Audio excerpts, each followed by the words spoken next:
আমি বুঝি না হুজুররা কয় টাকা বেতন পা সব সময় দিন নতুন নতুন পাঞ্জাবি গায়ে দেয়। কালি তাই নাকি হুজুর দেখলাম আজকে বউ নিয়ে মার্কেটে গেল। হুজুরের বউ নিয়ে মার্কেটে গেল মানে হুজুরের বউর মুখ কি কোলো নাকি? না, মুখ ঢাকাই ছিল, কিন্তু তারপরে হুজুর কি কারণে বউ নিয়ে মার্কেটে আইব? আর একটা কথা বলি তোরে, এই দেশে কাপড়ের দাম কিন্তু হুজুরাই বাড়াইছে। কি লম্বা লম্বা পাঞ্জাবি ভরে দেওয়াস না? আবার দেখলাম হুজুরে অ্যান্ড্রয়েড ফোনও চালা। কি রে, তুই এগুলা কি বলতেছ? হুজুরে আবার অ্যান্ড্রয়েড ফোন চালাইবো কারে? হুজুর চালাবো একটা বাটন মোবাইল। মাঝে মধ্যে কেউ ফোন দিলে কথা বলবে এলাকাতেই। দেখাস না মানুষের বাড়িতে দাওয়াত খাইতে খাইতে হুজুরের পেট কত মোটা বানাইছে। মানুষের বাড়িতে খায় খাইতে পেটটা বানাইছে। দেখাস না আমরা শরীর হুগায় কি হয়েছে। আমি হইলাম মসজিদের সভাপতি আর হুজুরে আমার সালাম দিল না। ব্যাপারটা চিন্তা করার বিষয়। এত বড় অপমান আমি কোনোভাবে মানতে পারতেছি না। সভাপতি সাহেব, আপনি মসজিদের ইমাম সাহেবের কিছু একটা ব্যবস্থা করেন। ইদানিং কিন্তু হুজুর একটু বেশি বাইরে গেছে।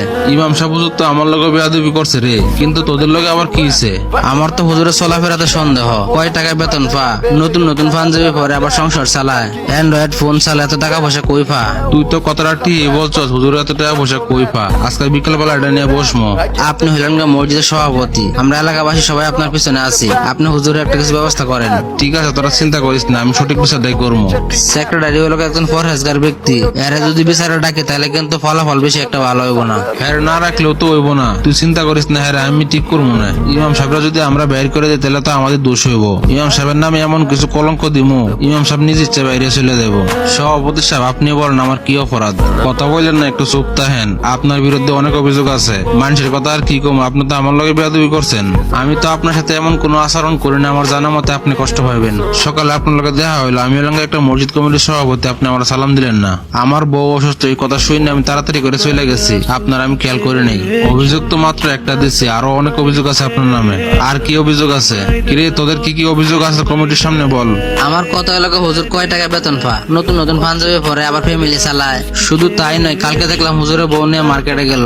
আবার হুজুরে অ্যান্ড্রয়েড ফোন চালা। হুজুরে অ্যান্ড্রয়েড ফোন চালাবো কে? হুজুর চালাবো একটা বাটন মোবাইল। আবার হুজুরে আল্লাহর রাস্তায় মানুষের বাড়িতে খাইতে খাইতে ফ্যাট একটা বানাইছে। ফ্যাট তো নয় যেন একটা গোডাউন। আবার দেখলাম হুজুর একদিনকে জোরে জোরে হাঁটতেছে, আবার দেখলাম একদিন আস্তে আস্তে হাঁটতেছে। এগুলার জবাব দিতে হইব। সভাপতি সাহেব, ইমাম সাহেব তো কইছে ওনার বউ অসুস্থ, তাই শুনে তাড়াতাড়ি করে গেছে, আপনার খেয়াল করে নাই। তাছাড়া হুজুর কি কারণে আপনার প্রত্যেকদিন সালাম দেবো আগে আগে? আপনিও তো পারেন একদিন আগে আগে সালাম দিতে। আমি কি কারণে আগে সালাম দেবো? আমি হলাম মসজিদের সভাপতি। রাখেন ভাই আপনার সভাপতি। আপনি যদি হুজুরদেরকে সম্মান করতে নাই পারেন তাহলে আপনার সভাপতি হওয়ার যোগ্যতাই নেই। আর তোমাদের অভিযোগ হুজুর নতুন নতুন জামা পরে, টাকা পয়সা কই পা? আচ্ছা সভাপতি সাহেব, আপনি বলেন তো, দিয়ে হুজুরে আমরা কয় টাকা বেতন দেই? কত? আর 6,500 টাকা দেই আর কি। আচ্ছা, তোমরা কি কেউ শুনছো হুজুরের কাছ থেকে টাকা পয়সা পাবা? হুজুর কেউ টাকা পয়সা মেরে দিছে? না, এখন পর্যন্ত এমন কোনো কিছু শুনি নাই। তাহলে এখন তোমরা ভাবো, আমরা এই কয় টাকা বেতন দিই হুজুরে, হুজুর নতুন পাঞ্জাবি গাই দে, ফ্যামিলি চালা, এটা দেখে আমাদের মতন কিছু লোকের সহ্য হয় না। আর তোমরা বলতেছো হুজুরে কি কারণে অ্যান্ড্রয়েড ফোন চালা? ও, তোমরা জন্য অ্যান্ড্রয়েড ফোন চালানো যায় আর হুজুরের জন্য না যায় না? তোমাদের মন মানসিকতা একটু চেঞ্জ করো। হুজুরে বলে মার্কেটে যাবো না, কই যাবো, হুজুরের ব্যক্তিগত ব্যাপার। এটা নিয়ে তোমাদের এত মাথা ব্যথা কেন? আর তোমরা বলতেছো হুজুরে মানুষের বাড়িতে খায় খায় পেট মোড়া করছে। কে? আমরা সভাপতি সাহেবের তো পেট মোড়া। তোমরা তো সভাপতির পেট নিয়ে কোনো সময় কোনো কথা বললো না। হুজুরে আস্তে হাঁটলেও দোষ, জোরে হাঁটলেও দোষ। হুজুরে অ্যান্ড্রয়েড ফোন চালাইলেও দোষ, হুজুর নতুন জামা পরলেও দোষ, বৌরনের রাস্তাতে হাঁটলেও দোষ। একটা মানুষের এত পরিমাণ দোষ ধরলে কি সে সমাজে বসবাস করতে পারবে?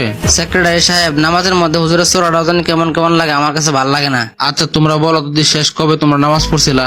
নামাজ নিয়ে তোর মিথ্যা কথা বলা যাবো না। আমি গত 3 শুক্রবার আগে নামাজ পড়ছিলাম, তারপর আর পড়ি নাই। নিজেরাই ঠিক মতন শুক্রবারের নামাজটা পড়ো না, আবার তোমরা এসে হুজুরের ভুল ধরতে। তোমরা যে কোন ধরনের মুসল্লি এটা মানুষে বুঝে। অন্যজনের পিছনে লাগিয়ে না থাকে নিজেরা নিয়ে একটু ভাবো, তাহলে নিজের জীবনে কিছু উপকৃত হবা। এই পর্যন্ত হুজুরের নামে যে কড়া অভিযোগ করছো তোমরা সবাই মিললে, তার মধ্যে একটা তো হুজুরের কোনো দোষ নাই। তোমরা সবাই আগে নিজেদের মন মানসিকতা পরিবর্তন করো এবং নিজেদেরকে পরিবর্তন করো। আপনি আসলে ঠিক কথাই কইছেন। আমরা নিজেদেরকে নিয়ে একটুও ভাবি না, সবসময় পড়াতেই অন্যদেরকে নিয়ে। আপনার মতো পরহেজগার ভালো প্রতিটি মসজিদ কমিটিতে থাকা দরকার। আপনার মতো একজন সৎ ব্যক্তি যদি মসজিদ কমিটিতে না থাকতেন আজকে, তাহলে আর আজকে আমাকে মিথ্যা অপবাদ দিয়ে বাইর করে দিত। আমাদের সমাজে এমন বহু লোক আছে কোনো কারণ ছাড়াই হুজুরের পিছনে লাগিয়ে থাকে। ভিডিওটা যদি ভালো লাগে থাকে অবশ্যই লাইক, কমেন্ট, শেয়ার করে যাবেন। ধন্যবাদ সবাইকে।